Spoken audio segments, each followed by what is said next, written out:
Hola. Buenas. Hola.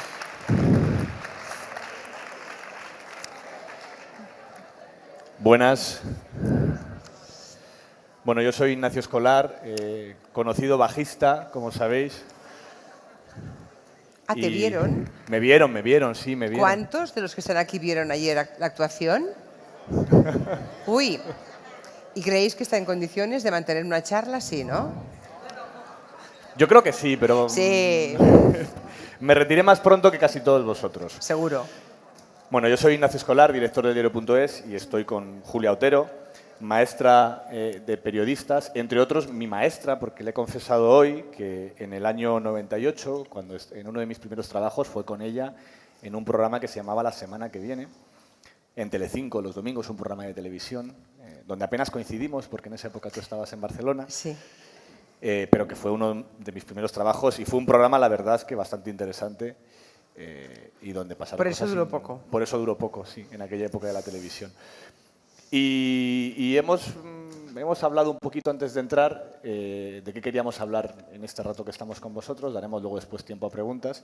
Y yo quería empezar hablando, Julia, de la radio, porque creo que la radio es uno de los canales del periodismo, de los medios periodísticos, del que menos se habla en este congreso. Tal vez porque ha sido el que menos ha sufrido los cambios de la revolución digital. En el papel nos han arrasado, en la prensa escrita ha cambiado completamente. La televisión ahora, primero con los youtubers y ahora con los Netflix y los HBO, está empezando a cambiar. Y en cambio la radio es de los sitios donde al mismo tiempo la tecnología más os ha ayudado a relacionaros con los lectores, pero menos os ha cambiado el modelo industrial de hacer la radio. ¿Cómo lo ves tú? Sí, es verdad que de entrada agradezco que me haya invitado al Congreso. Creo que no ha habido demasiada gente del medio radio aquí, ¿no? Eso también es una vieja reclamación de los que hacemos información o periodismo en la radio. Yo me acuerdo que cuando empecé hace ya muchos años y durante tiempo después, a los que trabajábamos en la radio no se nos consideraba periodistas, éramos comunicadores. Y aún ahora se sigue hablando de comunicadores, ¿no? Que es una forma de ningunear la capacidad informativa o periodística de los que hacemos magazine, sobre todo. No se discutía tanto de los que hacen los informativos, pero sí de los que hacemos programas, ¿no? Bien. Celebro que la radio también esté presente en este Congreso Digital y yo creo que en parte es una dolencia que tiene el medio en el que trabajo. La radio generalista vive un poco todavía de espaldas al fenómeno digital y me parece un error que creo que hay que subsanar rápidamente con inteligencia, con agudeza, con osadía, que es como siempre hay que encarar los cambios y este en el que estamos es abrumador, ¿no? A mí me parece rarísimo que a día de hoy todavía no se contabilicen en el Estudio General de Medios, el instrumento con el que se mide la audiencia que tenemos en la radio, que a día de hoy aún no se contabilice cuántos nos sintonizan por Internet, cuántos se descargan el programa por la noche en el podcast, por la noche o en el momento del día, y luego se quejan o nos quejamos de que los jóvenes se están alejando de la radio generalista. A lo mejor es verdad que se están alejando, pero a lo mejor lo que pasa es que no les contamos, no les tenemos en cuenta, porque el EGM se hace con un instrumento tan rudimentario como llamadas telefónicas a 30.000 personas en toda España, ¿no? Yo creo que a partir de este enero, o sea, a partir de hace un par de meses, es la primera vez que el EGM está teniendo en cuenta, que está preguntando cuánta gente nos sintoniza por Internet. Creen que se habla de un 6%, no sé en qué se basan, porque si nunca lo han preguntado, pero bueno, creen que va a ser un 6%. Yo creo que es un porcentaje superior y por primera vez de manera experimental, o sea, cuando salga el EGM dentro de un mes y salgan los datos, que sepáis que no, si alguien de los aquí presentes nos oye la radio generalista por Internet o se descarga un podcast cada día a determinada hora de un espacio concreto de la radio que le interesa y le gusta, no estará contabilizado. Entonces, hay espacios en la radio que tenemos un enorme interés en que eso se cuente, porque estamos seguros, al menos en el programa que yo dirijo, en tu programa le dais muchísimo mucho, le damos mucha espacio importancia, y estamos mucha ahí, importancia. tenemos muchísimo interés, pero supongo que hay programas de radio o cadenas, no lo sé, que no tienen ningún interés en que esto se contabilice. Pero eso es vivir de espaldas al presente y sobre todo al futuro.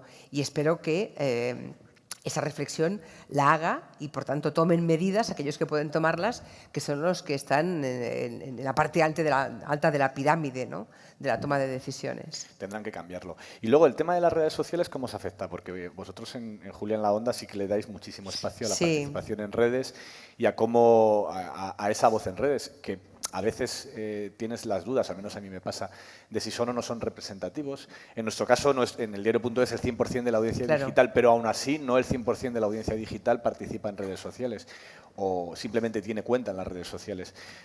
Tú en la radio, ¿cómo lo haces y cómo evitas ese sesgo de pensar que lo que pasa en Twitter no es lo que está pasando con toda tu audiencia? Es difícil porque tienes que establecer filtros a velocidad en tiempo real, de manera que es importante ese feedback con los oyentes. Tenemos en la cuenta de Twitter, por ejemplo, del programa, tenemos 100.000 seguidores, tenemos otros 100.000 en Facebook, de modo que pues eso es aproximadamente una quinta parte de nuestra audiencia. Lo que ellos piensan y representan no puede ser extrapolado a todo el universo de gente que nos escucha, pero sí que es un referente. Es decir, si hay alguien que malinterpreta una afirmación durante el programa, a veces yo he hecho algún comentario y me han llamado machista, a mí, claro. Entonces, bueno, ¿qué he podido decir para que se interprete esa frase como una frase machista, ¿no?, que no es presumible que yo sea capaz de pronunciarla? Igual me he equivocado, es verdad, y he escogido mal las palabras, o igual tiene razón el oyente, ¿no? Si es uno, descartas, digamos, que la mala interpretación. Claro, si te llegan 20, 30 mensajes en 2 minutos, puedes pensar que eso está ocurriendo y que tiene un cierto valor representativo. Pero, en todo caso, no es bueno tomar la parte por el todo. No todo el mundo que está escuchando es representado por la gente que luego usa las redes sociales para comunicarse contigo, pero tampoco se puede menospreciar como una realidad pequeña, distinta a toda la demás. Yo en eso, en la redacción, cuando nos pasan estas cosas que de repente empieza a haber una crítica con algún tema, con algún artículo, cuento siempre el mismo chiste, que es un chiste muy malo, pero vale para explicar estas cosas, que es, ¿qué gemelos más simpáticos? Y dicen, no, es solo uno, pero muy nervioso. Y en redes sociales a veces pasa esto, ¿no?, que tienes una minoría muy activa, pero muy nerviosa, que presiona. Sí.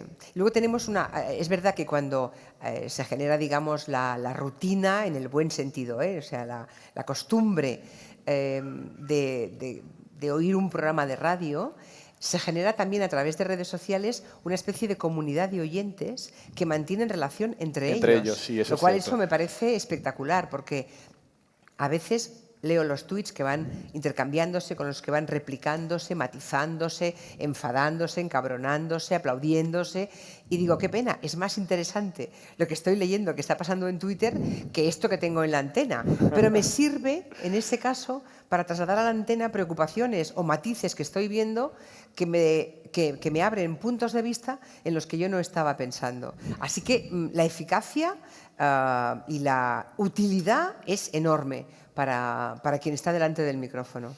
Sí, nunca antes hemos tenido tanta información de lo que pasaba por nuestras audiencias y luego tampoco hemos estado tan expuestos. ¿Tú bloqueas en Twitter? Yo bloqueo mucho, ya lo confieso. ¿Tú bloqueas en Twitter cuando te insultan? Yo bloqueo en Twitter pues a personas que insultan, que difaman, que calumnian. Más de una vez he tenido la tentación de ir a los tribunales. Luego lo he desestimado. No sé muy bien por qué, a veces por la misma pereza por la que dejamos de hacer cosas que a lo mejor si hiciéramos suficiente cantidad de personas cambiaríamos un poco para bien, ¿no?, el mundo en el que estamos. Pero de entrada yo bloqueo, sobre todo porque no hay ninguna posibilidad de debatir. Yo he debatido puntos de vista divergentes con muchos tuiteros que me siguen, ¿no? Y me encanta debatir, porque tomas nota. Debatir en 140 caracteres es difícil, porque te ves obligado a siempre sintetizar una idea compleja, lo cual no es fácil, ¿no? La complejidad nunca se puede expresar con tan pocos caracteres. Pero la regla de oro es debatir la diferencia, la divergencia ideológica o de posición ante cualquier tema es muy enriquecedor, pero hay veces que te das cuenta desde el primer carácter que estás leyendo que esa persona no quiere debatir probablemente porque no tiene suficiente solvencia como para Sí, es el recurso defender para sus no defender un argumentos. argumento. Sí. Habitualmente es una regla de oro que yo creo que todos compartiréis conmigo. El que insulta a una opinión contraria es que no tiene capacidad de defender con argumentos la suya. Si eso lo tienes claro, el bloqueo es muy fácil. Es así, estoy de acuerdo contigo, yo también lo hago. Sí, porque yo leo, claro. Intento a veces razonar con algunos cuando ves que hay posibilidad de diálogo, pero en otros casos donde directamente ves que es imposible y dices, bueno, voy a intentar no perder el tiempo y no generarme una úlcera todas las mañanas leyendo mi timeline. Que tengo que preguntar, tenemos que hablar, creo, es obligado en este congreso y sobre todo en esta semana, con las famosas presiones, amenazas, coacciones de Podemos, en parte también en redes sociales, que ha sido una de las cosas que se ha argumentado, ¿no? que muchos militantes, simpatizantes, seguidores de Podemos estaban amedrentando a los periodistas. ¿Tú esto cómo lo ves? ¿Qué opinas? Yo, si quieres, empiezo yo. Yo creo que Venga, valiente. Yo me atrevo. Yo creo que no va en el sueldo de ningún periodista que te insulten y, sobre todo, no va en el sueldo de periodistas que firman una pieza pero que no están expuestos, como lo podemos estar tú y yo, a que les insulten permanentemente. Pero creo que llamar a eso coacción con la que está cayendo alrededor de la prensa o lo que históricamente ha pasado con las presiones de la prensa en los últimos años, tú has vivido en tus propias carnes esa presión, pues me parece ingenuo, la verdad. Me parece que es un tema muy menor comparado con todo lo que sufrimos los periodistas en instancias muy superiores a Twitter y donde las coacciones son mucho más peligrosas porque una amenaza tiene valor si se cumple. Claro. Una amenaza tiene valor e intimida si de verdad tiene capacidad de cumplirse. Y es que esa amenaza se traduce después en un despido, en una recolocación, exacto, en que te manden a Argentina, en otra serie de cosas. O sea, si el que... Por poner un ejemplo, ¿eh? Saludos a Carlos. Saludos a Carlos. Saludos a Carlos.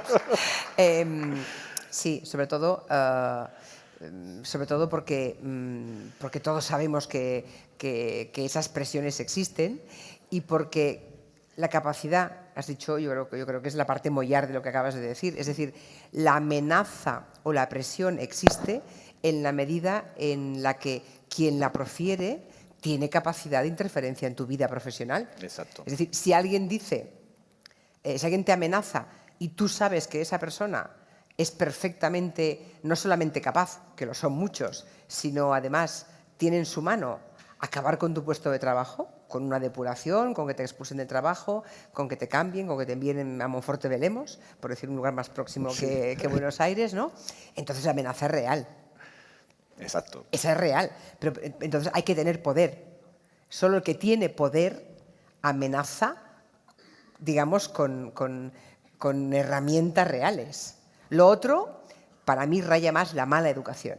O sea, hay gente muy mal educada, bueno, sí, que no les gusta lo que puedas escribir, lo que puedas decir de ellos, y lo notas. Es decir, yo lo noto muchísimo en el espacio de radio, según qué entrevistado estás, según qué miembros de gabinete en la tertulia que hacemos, el tema monográfico de cada día con el que cerramos el programa, pues según las afirmaciones que haga uno u otro, pues te das cuenta de la avalancha de crítica feroz muchas veces, a menudo también con insultos. Sí, es así. Claro que se puede verter, pero aquí lo que cuenta es si el que amenaza tiene capacidad real de llevarlo a cabo. Normalmente, el que tiene capacidad no es burdo amenazando. Es muy educado, ¿verdad? Hombre, es muy educado. Es tan educado que nunca te llama a ti, llama a tu jefe por arriba.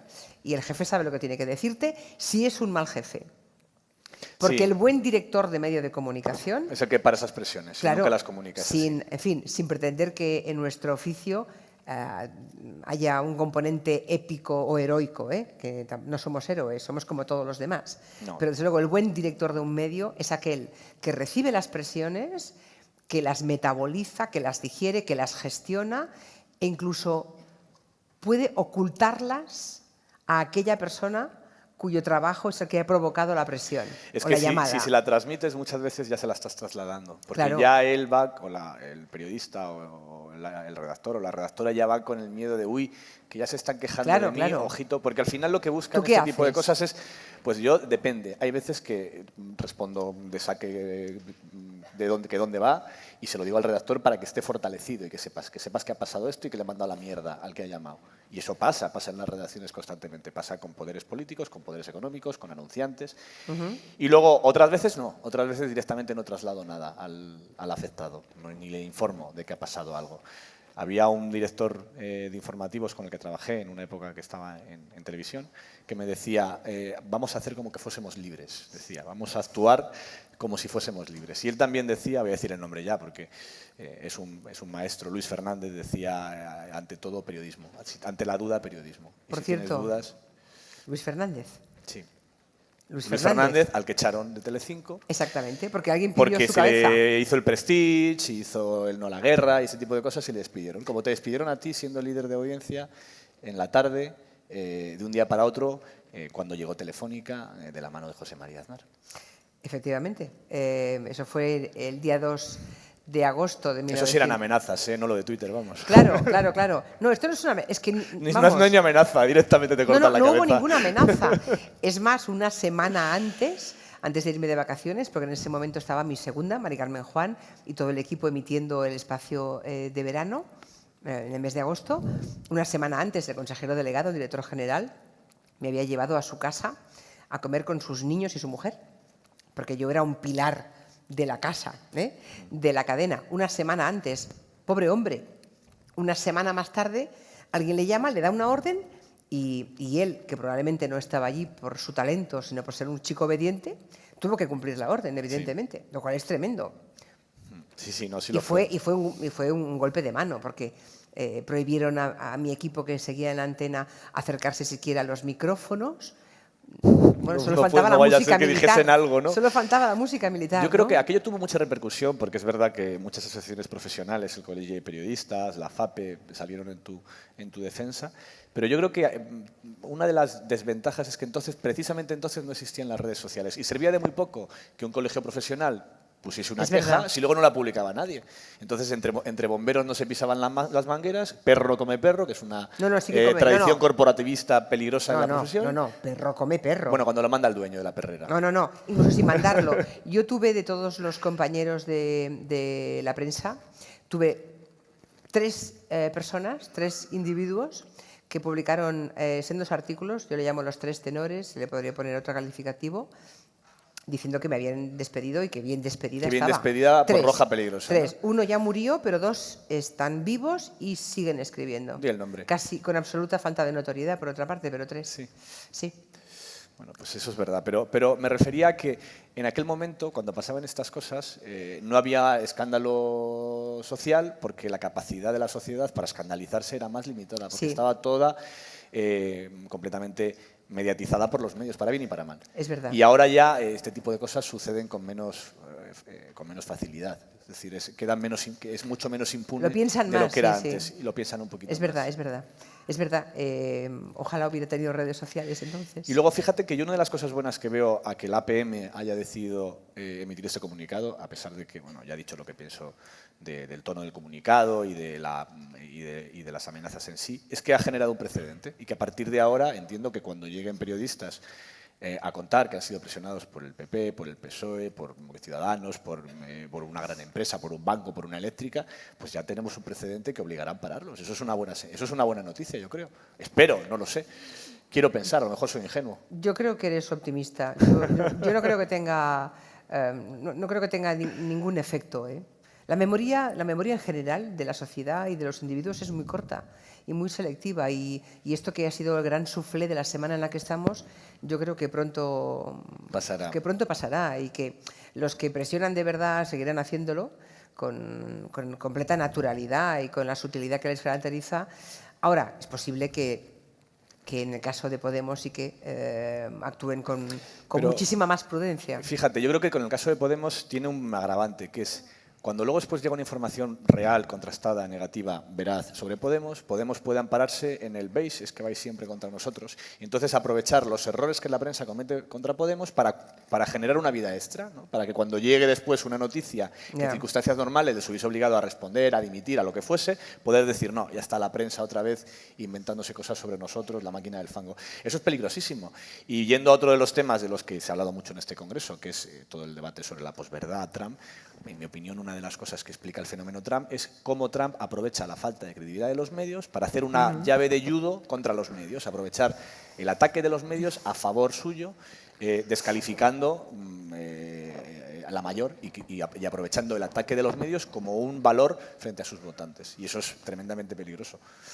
Es que la verdad ha dejado de tener valor, ¿no? Es decir, que antes decíamos, había una máxima en periodismo que era que la opinión es opinión. Hay un viejo adagio inglés muy bueno. El lema que del dice, The Guardian, sí. Comments is free, facts are sacred. Exacto. Lo de la opinión es libre, los hechos son sagrados. Y hay otra más que dice, la opinión es barata, la información es cara. Esa, sí, Tener sí, buena información cuesta dinero, evidentemente. Emitir una opinión, la que sea, pues puede ser muy barato, ¿no? Pero es verdad que en estos tiempos los datos que antes decíamos que no eran opinables, vuelvo a esa vieja premisa del periodismo, ahora parece, no es que sean opinables, es que tú tienes unos datos, a veces estás en una entrevista, entrevistando a cualquier personaje, sobre todo de la esfera política, o sea, hay que prepararse concienzudamente las entrevistas. Pero siempre habrá un dato que él te dé que no se corresponde con lo que tú tienes, con lo que tú crees, pero de pronto te lo suelta con una desfachatez y con una tranquilidad pasmosa, sabiendo que aunque le descubran no pasa nada y aunque le rectifiques 24 horas más tarde o en el mismo momento, no pasa nada. Es decir, que mentir se ha convertido en una forma de relacionarse con el mundo Pero sin que tenga consecuencias. No debería serlo. ¿Tú te imaginas ahora, perdona Nacho, Sí. ¿tú te imaginas ahora el tema Watergate? Sí. Que ha sido escuela de periodistas, ¿no? El Washington Post, todo lo que... Yo creo que hoy no hubiera dimitido Nixon. Sí, probablemente. No hubiera dimitido. Bueno, mira, hoy tenemos un juicio en Madrid del caso de los espías, que es lo más parecido al Watergate que ha existido jamás en España, que es un poder político utilizando su poder para espiar a rivales. En este caso eran sus enemigos políticos dentro del partido, pero era exactamente lo mismo. Sí. Y cuando pasó eso, para empezar, los que más citan al Watergate se pusieron del lado de Nixon y defendieron que en realidad era falso la información y, por supuesto, no dimitió nadie. Nadie dimitió. Esperanza Aguirre no dimitió, Ignacio González no dimitió por estar pagando fondos públicos para espiar a sus rivales. Nadie dimite, a pesar de todo lo que hemos ido tragando y metabolizando en los últimos años. Lo cual quiere decir que finalmente, a ver, la culpa no es solamente suya. La culpa es también de los que votamos, ¿no? Porque claro, si no tiene consecuencias, ¿para qué van a dimitir? Es decir, si Nixon hubiera sabido que aquello no tenía consecuencias y que la gente hubiera aceptado como un pequeño juego sucio inherente al poder lo que estaba haciendo, pues hubiera seguido. Sin más, o sea, hoy Nixon hubiera dimitido. Y Trump, en 2 meses que lleva, ha perpetrado más barbaridades que el pobre Nixon, digo pobre entre comillas, sin que ocurra nada. Pero ahí yo creo que le llaman mentiroso desde la portada del New York Times y no pasa nada. Pero fíjate que eso de que le llamen mentiroso en la portada del New York Times, ¿no deberíamos hacerlo nosotros también? Te pongo un ejemplo. Hace poco salió la sentencia del ministro Soria. Sabéis que nos puso una demanda por publicar una información veraz, contrastada y completamente cierta, que es que le habían invitado a pasar las vacaciones a un resort 5 estrellas cuando era ministro de Turismo. Era un hotel de lujo que tenía en la entrada una placa con su nombre porque lo inauguró él, ¿no?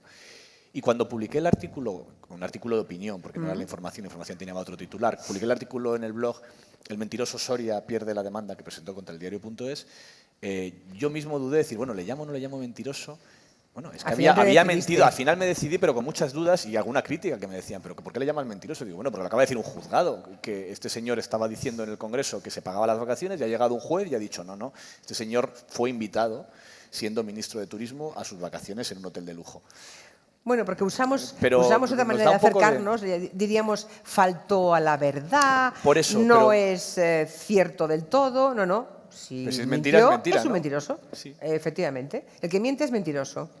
Sí, deberíamos ponerlo en los titulares mucho más. Sí, seguramente. A lo mejor recuperaríamos alguna credibilidad que los medios han ido perdiendo, ¿no? ¿Cómo ves tú eso? ¿Por qué aparecemos tan abajo en las listas de valoración de los ciudadanos? ¿Por qué nos ven como una de las profesiones menos creíbles? ¿Por qué no... ¿Tú qué crees de esto?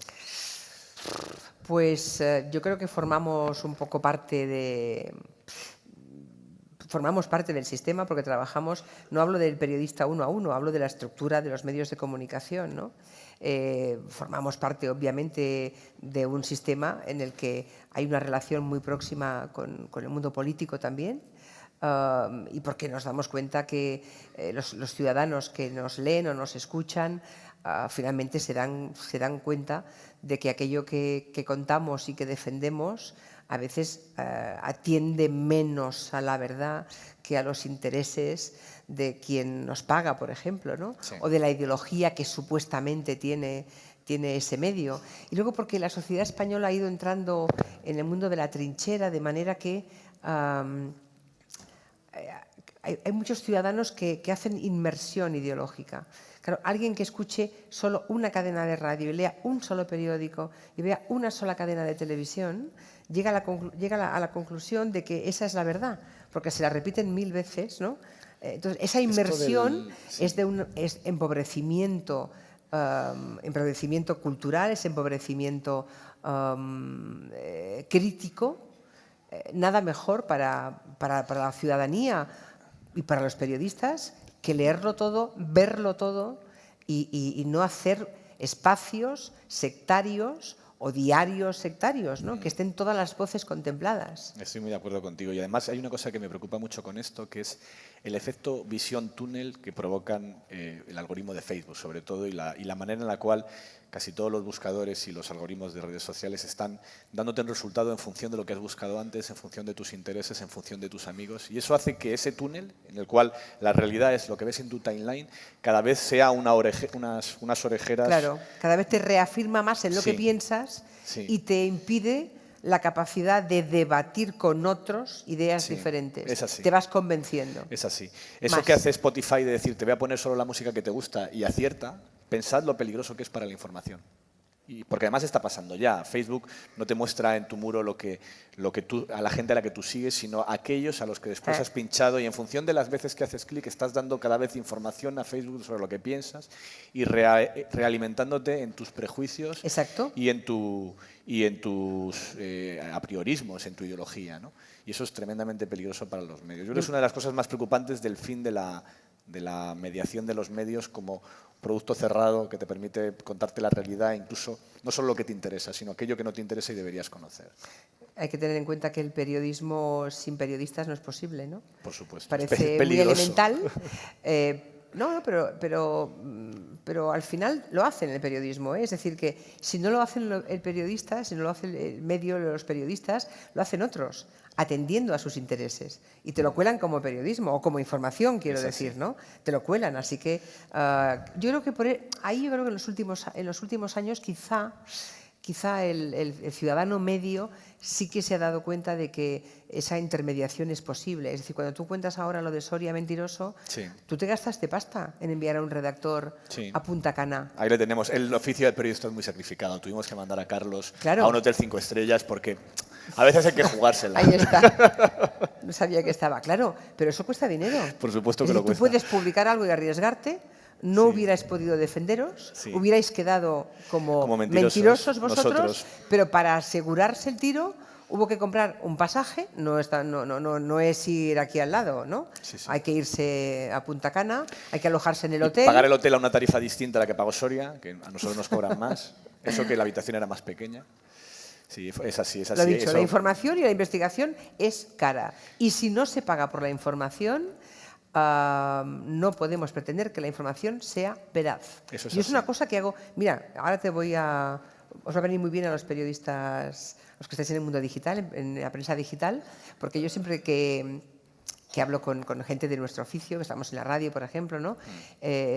A la gente de mi equipo les pego unas broncas siempre. A ver, ¿a cuántos medios digitales te has apuntado? ¿No? ¿De cuántos eres suscriptor? ¿No? Cada uno lo hace en función de su capacidad económica, ¿no? Pero lo que no puede ser es que los propios periodistas nos ahorremos cuando podemos pagarnos, ¿no? Porque al final es una caña, al mes o dos. Sí, quiero decir es que muy poquito, son es 5 muy euros. poco dinero. Yo debo decir que acaba de renovar como socia del diario.es. También ayer. Sí, pero voy renovando porque yo creo que me falta algún medio. Es verdad, no en todos, pero yo estoy suscrita a 5 o 6 medios digitales. Y con algunos hay alguna cabecera con la que no estoy especialmente de acuerdo muchas veces en la línea editorial, pero hay buenos reportajes, hay buenos articulistas, así que ¿por qué no? Yo creo que el propio periodista debe dar ejemplo a su entorno y no instalarse en el gratis total. Si tú quieres defender un periodismo veraz, eso cuesta dinero. O sea, enviar a Sosa cuesta dinero. Y por tanto, yo creo que está bien que prediquemos con el ejemplo y paguemos por la buena información. Porque recordemos aquello de, si no cuesta nada, tú eres el producto. Si tú no eres el cliente, eres la mercancía. Exactamente. Si tú no pagas, no eres el cliente, eres la el mercancía. producto, efectivamente. Así que si quieres la información veraz, paga por ella, paga por ella. Así es. Vamos a dar tiempo a preguntas y vamos a abrir ya el turno de preguntas. ¿Alguien quiere preguntar? Hombre, qué raro, Javier Molto quiere preguntar. Mira que me sorprende, hay una pregunta allí.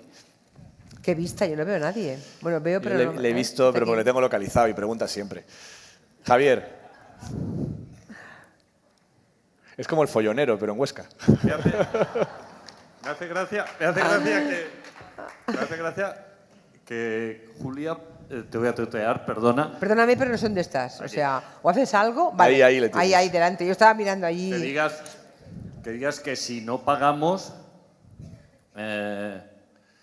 bueno, no sé exactamente cómo lo has dicho, desde una radio en la que nadie paga. Quiero decir, el periodismo puede ser de calidad, aunque los lectores... No, en la radio pagan los anunciantes. Claro, pues y en Internet también puede. Quiero decir, me ha hecho gracia porque el modelo de negocio puede ser diverso. Ya veo que tú no pagas. Bueno, yo... Eso es igual. Bueno, vale. Eso no importa nada. Clavo en hueso, ya lo veo. Pero mi pregunta era otra. Esto era solo un comentario. Y sobre lo de perro come perro o perro no come perro, me ha sonado a reproche o dolida que hubiera 3 periodistas que hubieran escrito. ¿Crees que es bueno el corporativismo entre periodistas? ¿Crees que es reprochable que escriban eso o no? No. Vale, en perfecto, absoluto. gracias. En absoluto. El corporativismo es una lacra que yo siempre combato en todos los ámbitos y también en el mío. El problema es que en este caso no hablaban los periodistas que escribían. Eran periodistas que hablaban como cortesanos del poder. Es decir, el poder ha sacado a esta señora de la radio y yo aplaudo al poder, ¿no? No era un ejercicio de opinión de un periodista, era el ejercicio del baboseo con el poder que ejercen algunas personas también en nuestro oficio. Todos los poderosos tienen, de cualquier signo ideológico, da igual que sea de izquierda, de derecha, el PP, el PSOE, Podemos, Convergencia, quien queráis, todos tienen su grupo de periodistas babosos, ¿no? Pues que actúan a mayor gloria de. A eso me refiero. Yo por completar, creo, cuando he dicho el perro no come perro, lo he dicho porque estoy completamente en contra en la idea de que la prensa esté exenta de crítica por parte de la prensa. Pero estoy completamente de acuerdo con Julia cuando explica que en este caso de lo que hablábamos era del poder utilizando la prensa contra otro periodista, que no tiene nada que ver. Y creo que no es que sea legítimo, es que es muy sano. Nosotros en el diario.es comemos perro, igual que comemos cualquier poder. Y de hecho suele estar clasificado en uno de nuestros focos, que es vigilancia del poder, porque la prensa hoy es un poder muy importante, y sin entender lo que pasa en la prensa no entiende lo que pasa ni en la política, ni en la economía, ni en la sociedad española. Y por eso tiene que estar sometida a escrutinio, ellos y nosotros también en el diario.es, como todos, del resto de los medios, porque si no estamos omitiendo a nuestros lectores parte de la realidad. Por ejemplo, tú no puedes explicar lo que pasó en el PSOE, en el famoso comité, sin explicar lo que pasó a la vez en Prisa, alrededor del PSOE. Es imposible. No, por mucho que te empeñes, no se lo puedes contar al lector, es imposible. Y no puedes explicar lo que pasa en Prisa si no explicas la deuda de Prisa y dónde está Prisa ahora mismo. Todo eso es información relevante para el lector y omitírsela es una falta de responsabilidad por nuestra parte. ¿Más preguntas? ¿Allí? Había...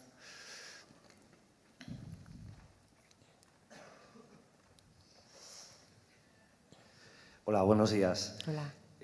Sí, bueno, yo quería preguntaros si realmente los que nos dedicamos al periodismo deberíamos de eliminar de nuestros medios de comunicación todo lo que nos llega a través de notas de prensa, todo lo que nos llega a través de gabinetes de comunicación, porque sobre todo los que trabajamos en provincias, en medios locales, en medios provinciales, lo que nos damos cuenta es que cada vez hay menos periodistas, que cada vez hay más comunicadores corporativistas que defienden empresas, que defienden instituciones.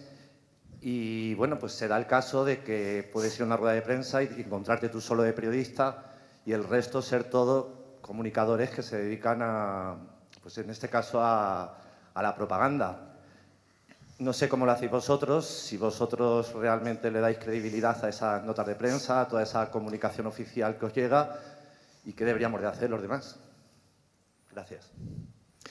Yo creo que hay cosas en notas de prensa que son relevantes y que tenemos que contar. Nosotros nos llegan muchas notas de prensa que contamos. Pues no sé, no suele ver nada de poca utilidad en las notas de prensa que llegan del Supremo o de la Audiencia Nacional, por poner ejemplos concretos. Lo que pasa es que no lo que llega en una nota de prensa es una noticia per se, ¿no? Yo no creo que todo lo que haya en los gabinetes de prensa y comunicación sea de entrada el enemigo. Yo creo que hay gabinetes de comunicación inteligentes que entienden que tienen una labor útil para la prensa y pueden ser aliados en el sentido de facilitarte el trabajo y no convertirse en una barrera para bloquear la información. Y agradezco mucho ese trabajo, pero al mismo tiempo pues, el 90% de las notas de prensa que llegan a los medios son irrelevantes y propaganda. Sí, y en todo caso, en época de precarización, las redacciones se han jibarizado, ¿no?, en todos los medios. Sí. Se hace todo con mucha menos gente, mucho peor pagada en general. Y bueno, pues al final se da por bueno lo que no debiera serlo. Una nota de prensa que tú conviertes en noticia y bueno, lo metes pues, o en la radio o en un digital o donde sea, ¿no? No contrastado cuando es parte interesada, ¿no?, y hecha por alguien que está, sobre todo, cuidando la imagen de aquel emisor de donde surge la noticia, pues eso deja de ser periodismo. Es información, ¿no?, es comunicación, pero y se llama así, ¿no?, gabinete de comunicación. Eso no es periodismo. Pero también es verdad que nuestro oficio ha cambiado muchísimo, no solamente porque se ha precarizado, que también, sino porque, hombre, yo recuerdo cuando empecé en la radio, cuando iba a ruedas de prensa, pues con Pujol, por ejemplo, porque yo vivía y vivo en Barcelona, iba lo mejor de cada casa a esa rueda de prensa que convocaba el presidente Pujol, ¿no? Iba lo mejor de cada casa, iba el tío más listo de Nacional, de La Vanguardia, del periódico, bueno, y de todos los periódicos que existían en aquella época, sí, y que ya han sido también abrasados, ¿no? No iba el chico joven o la chica joven que acaba de llegar, ¿no?, y que está casi tembloroso sentado delante de aquel señor que hasta hace 4 días veía en la tele. Y se ponía a prueba en ese momento al que convocaba rueda de prensa. Se hacían preguntas incómodas, se repreguntaba. Bueno, si en aquella época, por ejemplo, ya que he mencionado a Pujol, ¿no?, Pujol puso de moda el esto no toca, pero lo puso de moda a base de que buenos periodistas insistieran una y otra vez para preguntarle, ¿no?, y que al final se impusiera el no toca. Pero bueno, hoy yo en las ruedas de prensa, no sé en todas porque hace muchísimo tiempo que yo no voy a una rueda de prensa, ¿no?, pero eso quizá pueda contarlo más Nacho que yo como director de medio, pero veo gente muy joven, muy inexperta, que bastante hace con estar allí y si puede, tener unas declaraciones propias. Te confieso que tenemos un truco en el diario.es, que es que mandamos a la rueda de prensa del Consejo de Ministros cada día un redactor para que no le identifiquen y entonces que pueda hacer pregunta. Es una... Porque si no, no te dan el turno, ¿no? Claro. Entonces, pues vamos mandando cada día uno, como somos muchos en el periódico, pues cada día va uno con la pregunta ya preparada del tema que... Y así conseguimos preguntar, porque si mandamos siempre a la persona que cubre gobierno, pues que era Rodrigo Ponce de León, pues no le dan la voz. Entonces ese truco lo hacemos. Pero no es porque no queramos mandar a buenos periodistas, son todos buenos periodistas en el diario, sino que tenemos que camuflarnos un poco para ganar esta cosa de tú.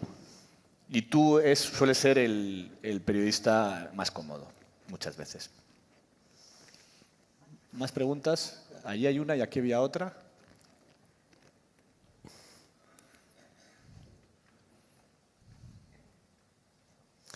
Por cierto, que hablando mientras llega el micrófono, hay muchísimos colegas que se ganan la vida en los gabinetes de comunicación, ¿eh? Claro, finalmente muchos acaban ahí, ¿no? Y acaban poniéndose la camiseta, ¿no?, de una empresa o de un partido político y haciendo, pese a tener la misma formación que el colega que le da caña desde un periódico, desde una radio, acaban dedicándose a esto, ¿no? Hay muchos colegas que acaban ahí. Así es. Una pregunta muy sencilla, o tal vez no. ¿Por qué cree que hay pocas mujeres en el periodismo, en los cargos del periodismo, concretamente? Por la misma... ¿Y qué ha supuesto para usted ser mujer? ¿Más un obstáculo o una ventaja? Nunca hay ventaja en ser mujer en el campo profesional, eso para empezar. En general no es ninguna ventaja. ¿Y por qué pasa?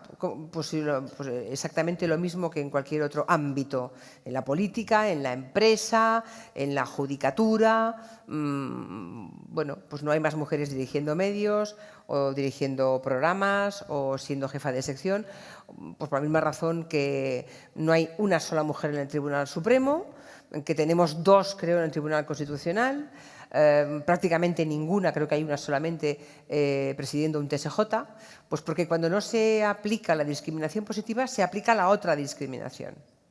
Es una cosa que a mí me encanta la gente que está en contra de las cuotas y que tiene la desfachatez de decir, por ejemplo, no, pero tienen que llegar solamente los válidos. No, es que tienen que ser, ¿no? Tú cambias mujer por cualquier otra forma de definir una persona, no sé, catalán, gallego, andaluz, madrileño, ¿no? Que dicen, hombre, pero si, ¿cómo es posible que no haya en este gobierno ni una sola persona nunca que sea de Andalucía, por ejemplo, nunca ningún gallego, ¿no?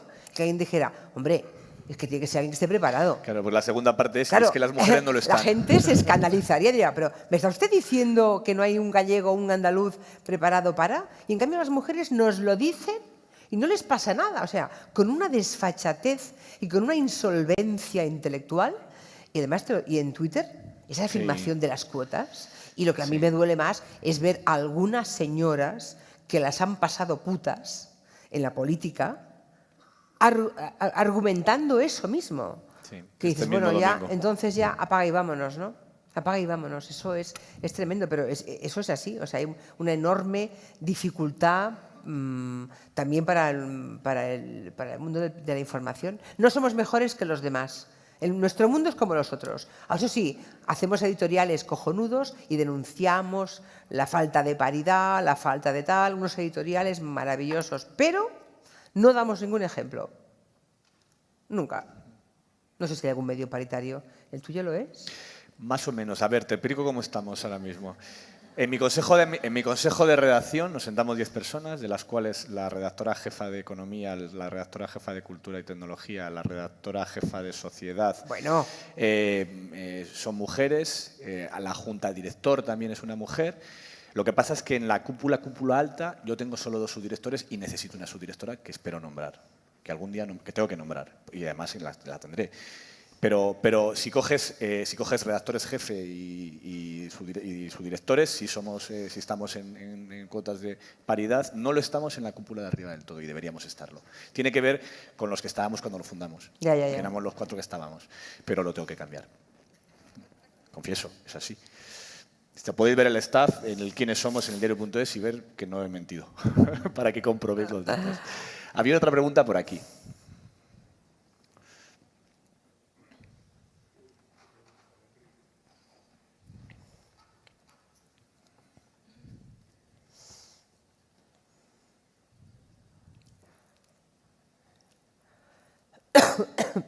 Hola. Bueno, aprovecho para saludar a Julia, que es una vieja conocida de hace muchísimos años. Podría haber buscado otro adjetivo, ¿no? Digo yo. He dicho vieja conocida, que no conocida vieja. Y tengo que volver a Cataluña, porque nosotros hemos compartido muchas batallas en Cataluña, muchas. No me reconoces por... Enrique Lloveras. No, por el...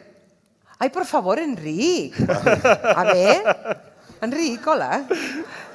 Es que desde aquí no. Sí, muchas batallas. Déjame levantarte. No, ahora ya está, Enrique. A ver... qué ganas, qué gusto verte. Yo quería preguntarte... decía que hemos compartido muchas batallas, sí, porque nos conocemos de hace muchísimos años. Sí. ¿No tienes un poco la sensación de que ahora mismo en Cataluña, a ver, Julia es una gallega muy catalana, o una catalana muy gallega, pero que siempre ha tenido una sintonía muy fuerte con la sociedad catalana, ha ejercido de catalana con todas las consecuencias? Pero yo tengo ahora la sensación de que en Cataluña se ha instalado un cierto maniqueísmo, que se ha dividido un poco entre buenos y malos, los que tienen las ideas correctas, las que no las tienen. A mí esto personalmente me horroriza. Y sé que tú estás navegando de una manera muy complicada en este mundo. Quería preguntarte tu percepción por este momento actual que estamos viviendo allí. No es un momento fácil y nada fácil. Yo no sé a dónde vamos. O sea, a mí me preguntan, yo creo que nadie, es terrible porque hay un barco que está ahí en alta mar, yo creo que casi nadie sabe hacia dónde se dirige ese barco, ¿no?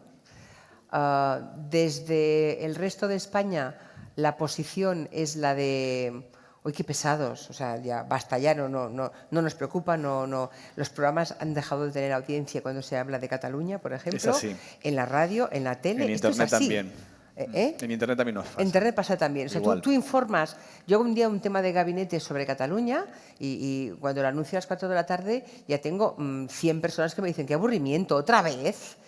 O sea, el resto de España ha desconectado del tema catalán. Es así. Completamente. Y además, en una democracia de audiencia como la que estamos, los datos de audiencia la miden perfectamente, ¿no?